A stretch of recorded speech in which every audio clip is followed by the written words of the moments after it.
Hi guys, magluluto ako ngayon guys ng biko. Ayan guys, ang malagkit na bigas, hinugasan ko. Alam niyo guys, first time kong magluto ng biko. Ayan, dito ko siya sinaing sa rice cooker namin. Ayan naman yung gata. Papakuluan ko muna yung gata sa malaking kawa. Ayan, papakulan ko muna yan guys. Tapos ayan, nakahanda na ang aking malagkit na bigas. Luto na siya guys. Ayan. Yung malagkit na bigas na pambiko. First time ko magluto ng biko guys. Oh my God. Ayan, habang inalo-halo ko, hinihintay ko na siya na kumulo bago ilagay yung asukal na brown. Ayan, nilagay ko na yung asukal na brown guys kasi kumukulo na siya. Nagiging na siya guys, magiging latik na siya. Ayan, ang asukal. Tapos tutunawin ko muna yan. Kinabahan pa nga ako guys kasi first time ko magluto ng biko. Oh my God. Buti na nga lang na perfect ko. Pero hindi ko alam guys kung pasok ba sa panglasa nila. Basta nakaluto ako, di ba? Ayan, medyo lumalapot-lapot na siya.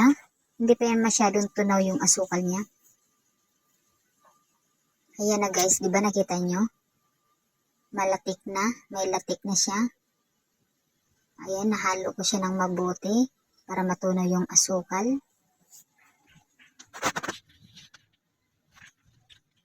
Ayan, malapit-lapit na guys. Pag kunting malapot-lapot na daw siya guys, ilalagay ko na raw yung kanin na niluto ko, yung malagkit na bigas.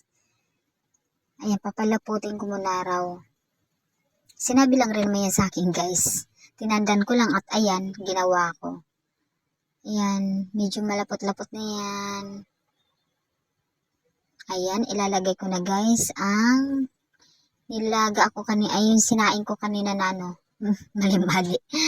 Yung nilaga ko kaninang malagkit. Ayan, yung malagkit na bigas na pambiko. Ayan na siya. 1 kilo lang yan guys. Pang dessert lang. Ayan, nasisip-sip na yung yung gata niya. Kasi nahalo ko na siya sa malagkit. Ayan na guys, luto na guys. Pwede na tayong kumain. Ayan guys, na perfect ko rin naman guys. Sa panglasa ko, pasok na pasok. Siyempre ako yung nagluluto. Diba? Ayan, medyo malapot na. Ayan, tatanggalin ko yan. Ayan, andyan na, magic, diba? Nakalagay na kagad sa lagayan. Ayan, pinapalamig ko muna para maya-maya pwede na siyang kainin. Ayan guys, hindi ko lang alam guys kung pasok sa kanila. Ayan, thank you in watching. Bye-bye!